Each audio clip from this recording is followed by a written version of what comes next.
Care एक प्रतीक है गुणवत्ता का और भरोसे का। एक सैंपल कलेक्शन सेंटर ग्राहक से संपर्क करने का प्रथम बिंदु होता है। इसलिए कलेक्शन सेंटर में पर्याप्त सुविधाएं होना जरूरी हैं, ताकि ग्राहकों को एक खुशनुमा और संतोषजनक अनुभव प्रदान किया जा सके। ये जरूरी है कि सेंटर में एक रिसेप्शन एरिया हो, जहां मेहमानों और ग्राहकों के लिए बैठने की पर्याप्त व्यवस्था रहे, जहां ग्राहकों का स्वागत रिसेप्शनिस्ट करे।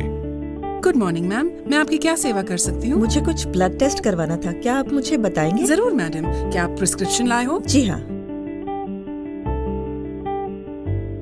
शुक्रिया। मिसेस मंजू, जो टेस्ट डॉक्टर ने करने के लिए बताया है वो कैटलॉग में है। मैं आपको कैटलॉग दिखाती हूँ। जी। टेस्ट और उनकी कीमत यहाँ पर एक बार देख लीजिए। ये है टेस्ट्स। जी ठीक है। और ये उनकी कीमत। क्या आपने 10-12 घंटों से कुछ खाया है? जी मैंने रात के भोजन के बाद कुछ भी नहीं खाया है। ओह, बहुत अच्छी बात। आप यहाँ आराम से बैठिए, हम आपको शीघ्र ही बुलाते हैं। Thank you.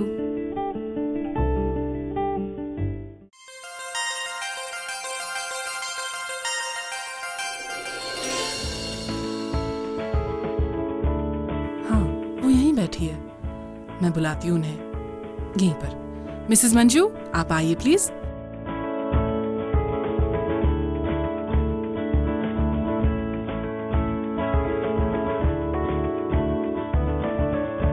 मरीज से सैंपल कलेक्शन एक अलग कमरे में होना चाहिए, जहां उसे गोपनीयता मिल सके। रक्त का नमूना सिर्फ योग्यता प्राप्त फ्लेबोटमिस्ट या प्रयोगशाला तकनीशियन द्वारा ही लिया जाना चाहिए। नमूना लेने से पहले तकनीशियन को मरीज की पहचान सुनिश्चित करना आवश्यक है। इसके लिए मरीज का नाम, कौन से टेस्ट कराने हैं आदि के बारे में पूछा जाना चाहिए। जो टेस्ट किए जाने हैं उसके लिए उपयुक्त सैंपल कलेक्शन किट का प्रयोग करें, जैसे S kit, BS kit, BSU kit या फिर बीएसएफ किट। हाथ में दस्ताने पहनना ना भूलें। सैंपल कलेक्शन किट मरीज के सामने खोलें। नाक पर मास्क लगाएं। शीशी पर मरीज का नाम लिखें। नई सिरिंज और सुई निकालें। रक्त का प्रवाह रोकने वाला पट्टा यानी टोनिकेट मरीज की बाह पर बांधें, ताकि नस को साफ देखा जा सके। नस वाले क्षेत्र की त्वचा को औषधीय फाहे यानी मेडिकेटेड कॉटन स्वैब से अच्छी तरह साफ करें। धीरे से सिरिंज की सुई को नस में चुभाते हुए रक्त को सिरिंज में उतारें।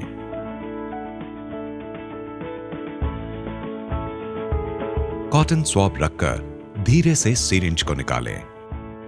मरीज को हाथ मोड़ने में मदद करें।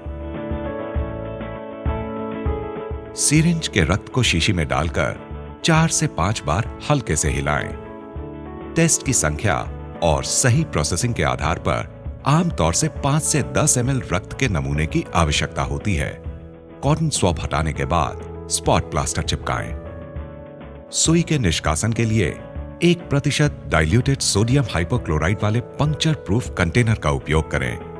वर्क ऑर्डर फॉर्म पर मरीज का नाम, बारकोड और अन्य जानकारी लिखें। उपयोग के बाद फेंके जाने वाली सभी चीजें अलग अलग कलर कोडेड बिन में रखें, जो जैविक जोखिम और सामान्य कचरे के लिए बनी हों।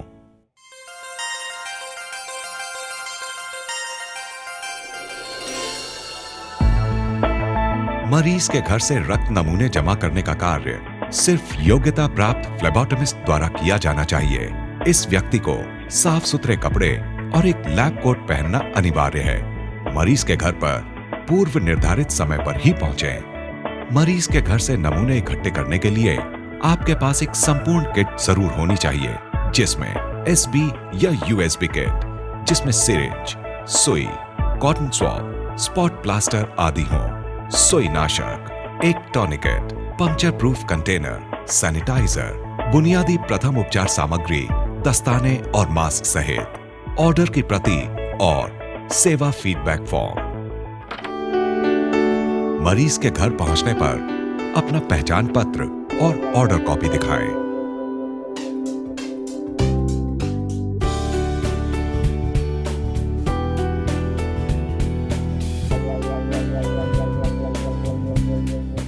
हाथों पर दस्ताने पहनना ना भूलें। लाभार्थी व्यक्ति या मरीज के सामने सैंपल कलेक्शन किट खोलें। शीशी पर मरीज का नाम लिखें।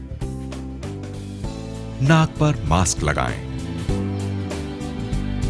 किट खोलकर नई सिरिंज और सुई निकालें। उम्र दराज व्यक्तियों के लिए नमूना लेने से पहले एक रक्तदाब मापी यंत्र यानी बीपी कप से उनका ब्लड प्रेशर जांचें।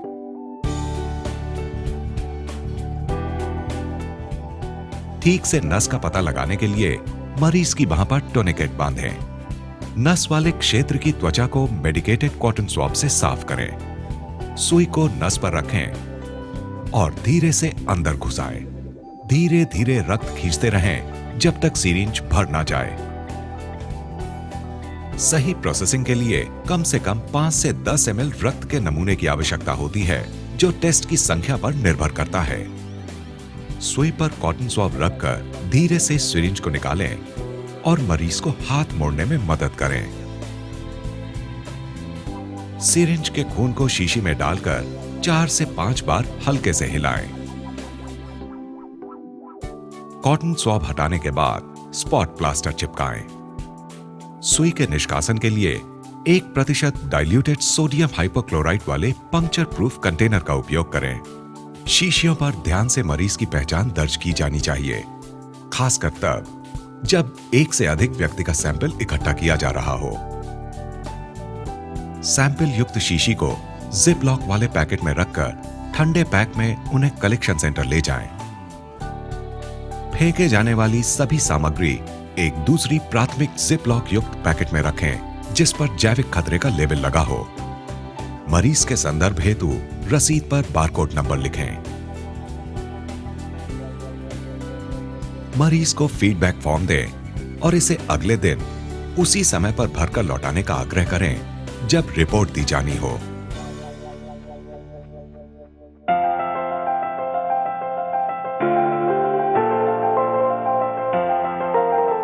जैसे ही प्रयोगशाला से रिपोर्ट आ जाए, उसे तुरंत मरीज को दिया जाना चाहिए। जब भी छोटे बच्चों का रक्त नमूना लिया जाना हो, पहले बच्चे को आराम से शांत कराएं। रक्त निकालने के लिए बटरफ्लाई सुई का इस्तेमाल करें।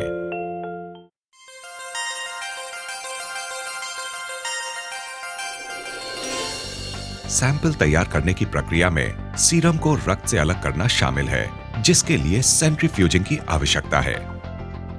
नमूने को सेंट्रीफ्यूज में रखने से पहले यह सुनिश्चित कर लें कि सेंट्रीफ्यूज स्थिर हो और उसका तापमान 14 से 24 डिग्री सेंटीग्रेड के बीच हो। रक्त नमूने सेंट्रीफ्यूज करते वक्त सेंट्रीफ्यूज ठंडा नहीं होना चाहिए। चक्र गति न्यूनतम 2000 से 2500 आरपीएम होनी चाहिए, जो एक बीजीटी शीशी को सेंट्रीफ्यूज करने के लिए जरूरी है। सीरम तैयार करने के लिए नमूने को कम से कम 10 मिनट तक घुमाएं। सेंट्रीफ्यूजिंग के बाद रक्त से सीरम के अलगाव को ध्यान से देखें। सेंट्रीफ्यूज्ड शीशियों को अनिवार्य रूप से क्रमवार स्थिति में सैंपल ट्रे में रखा जाना चाहिए। नमूनों को रेफ्रिजरेटर में रखें। जिस रेफ्रिजरेटर में सैंपल ट्रे रखे गए हैं, उसकी कूलिंग जांची जानी चाहिए और अंतिम रीडिंग को नोट करना अनिवार्य है। शीशियां रखने से पहले रेफ्रिजरेटर का तापमान रेफ्रिजरेटर मॉनिटरिंग चार्ट में दर्ज करें। साथ ही रेफ्रिजरेशन स्तर बनाए रखने के लिए पावर बैकअप की स्थिति सुनिश्चित कर लें। तकनीशियन को अनिवार्य रूप से सभी बार कोडेड शीशियां जमा कर मूल पैकेटों में रखना होगा। ये पैकेट जिप लॉक युक्त होंगे और जैविक जोखिम के संकेत लिए होंगे। पैकेजिंग के दूसरे चरण में चिलर बॉक्स, कूल पैक्स की 2 परतें और सोखने वाली सामग्री होंगी। चिलर बॉक्स के बाहरी कवर पर जैविक खतरे का चिन्ह होगा, जिसमें उपयोग आवश्यकताओं का विवरण होगा।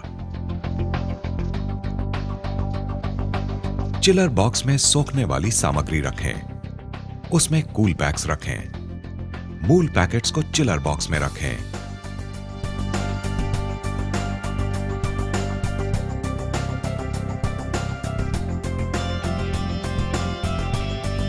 चिलर बॉक्स को सुरक्षित तरीके से लॉक करें और सील कर दें।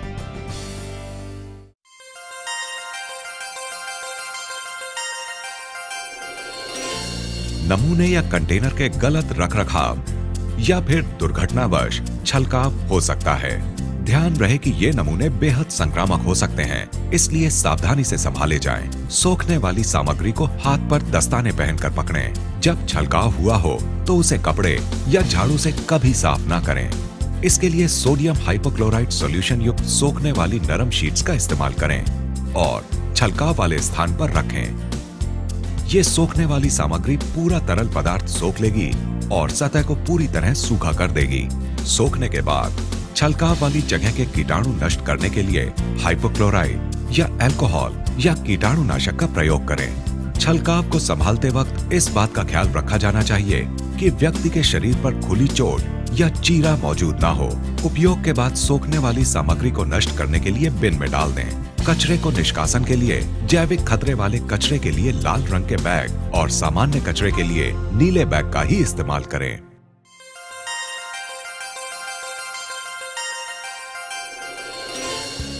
नमूना इकट्ठा करने के बाद सुई को सुई नाशक का इस्तेमाल कर नष्ट करें। प्राथमिक लॉक का ढक्कन हर इस्तेमाल के बाद बंद रहता है। पूरी तरह से भर चुके कंटेनर को दूसरे ताले से बंद किया जाता है, जो एक बार बंद करने के बाद दोबारा नहीं खोला जा सकेगा।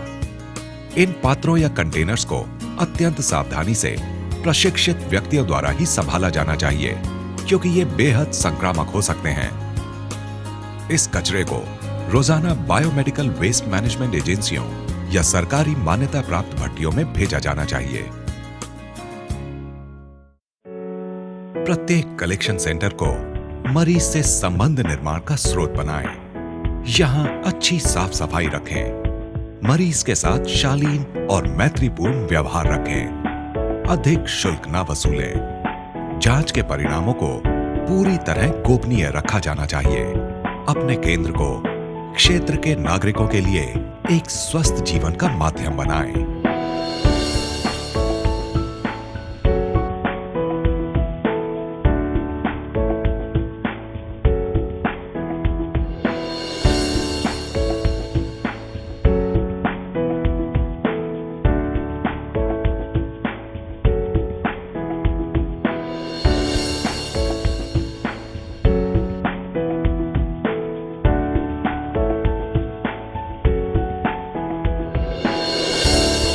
आरोग्य थायरोकेयर द्वारा संचालित विश्व की सबसे बड़ी प्रिवेंटिव केयर प्रयोगशाला